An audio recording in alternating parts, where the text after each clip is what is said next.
Au nom du Père, du Fils et du Saint-Esprit. Amen. Viens à nous, Esprit Créateur, visite les âmes de tes fidèles, emplis de la grâce en haut les cœurs que tu as créés. Ô Seigneur, envoie ton Esprit et tout sera créé, et tu renouvelleras la face de la terre. Seigneur notre Dieu, par l'illumination de l'Esprit Saint, tu as instruit le cœur de tes fidèles. Rends-nous dociles à ton Esprit pour apprécier ce qui est juste, et donne-nous toujours le réconfort de sa présence par Jésus le Christ, notre Seigneur. Amen. Évangile de Jésus-Christ selon saint Matthieu. En ce temps-là, Jésus disait aux foules, « Le royaume des cieux est encore comparable à un filet que l'on jette dans la mer et qui ramène toutes sortes de poissons. Quand il est plein, on le tire sur le rivage, on s'assied, on ramasse dans des paniers ce qui est bon et on rejette ce qui ne vaut rien. Ainsi en sera-t-il à la fin du monde. Les anges sortiront pour séparer les méchants du milieu des justes et les jetteront dans la fournaise. Là, il y aura des pleurs et des grincements de dents. Avez-vous compris tout cela? » Ils lui répondent, « Oui. » Jésus ajouta, « C'est pourquoi tout scribe, devenu disciple du royaume des cieux, est comparable à un maître de maison qui tire de son trésor du neuf et de l'ancien. » Lorsque Jésus eut terminé ses paroles, ses paraboles, il s'éloigna de là. Acclamons la parole de Dieu. Louange à toi, Seigneur Jésus. Bien-aimés du Seigneur, l'Évangile nous lance aujourd'hui un appel vital à la conversion.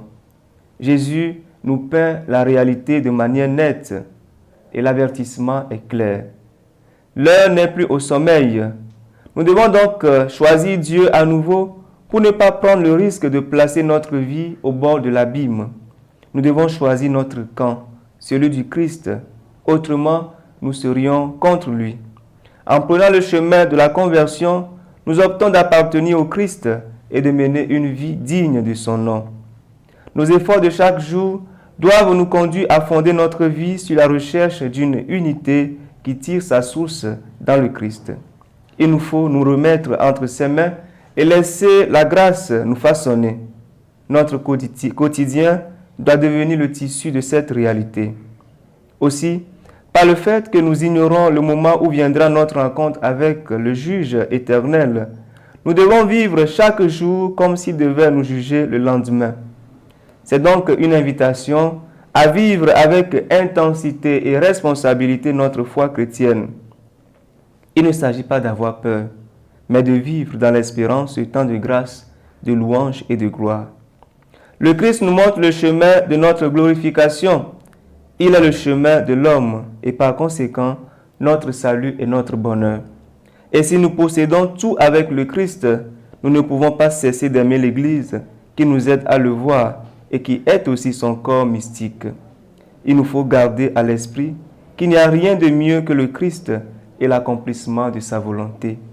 Que sa grâce nous accompagne tout au long de cette journée afin que nous puissions chercher en toutes choses à accomplir sa volonté au nom du Père, du Fils et du Saint-Esprit. Amen.